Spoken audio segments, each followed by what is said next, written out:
ਹਾਏ ਜ਼ਿੰਦਗੀ ਦੇ ਵਿੱਚ ਕਦੀ ਅਠਰਾਓ ਦੀ ਵੀ ਜ਼ਰੂਰਤ ਹੁੰਦੀ ਇਨਸਾਨ ਨੂੰ ਕਦੀ ਸਮਝਿਆ ਕਰੋ ਮਾੜਾ ਮੋਟਾ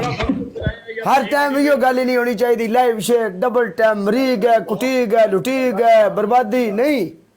थोड़ा बहुत रिलैक्स भी होना चाहिए हाँ जी होना चाहिए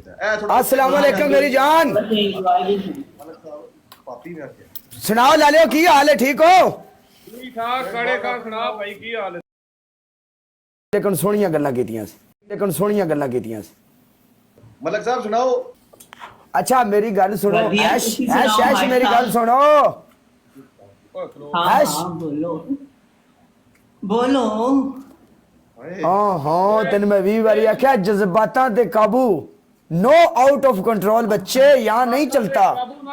जज्बातां ने पानी ओके ओके हाँ तुम बच्चे हो बेबी हो हमारी नजर में बच्चे हो जी मैं ऐसी हरकतें नहीं करते आप बच्चे हो नहीं करते ऐसी हरकतें तो आप मुझे अपनी गोद में उठा लो ना ओ लै जानी पर मगरों गोद में उठा लईए तेनू असी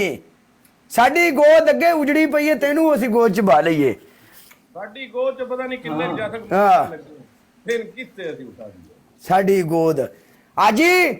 सिंगल चाओ जने जने भिड़न दे सन सन ना भिड़दे हुंदे ने आओ अपना मलक साहब 2 मिनट जाओ ओके कर ओके मैं जा रही हूँ bye bye bye bye bye bye bye bye bye bye bye कहाँ लेगी हां बाय कहाँ ओ हाय बाय तेरा बाय ना नहीं करना पाए तू जा तेनू असी टैक्सी भी पल्लियों करा के देने आ तू जा सही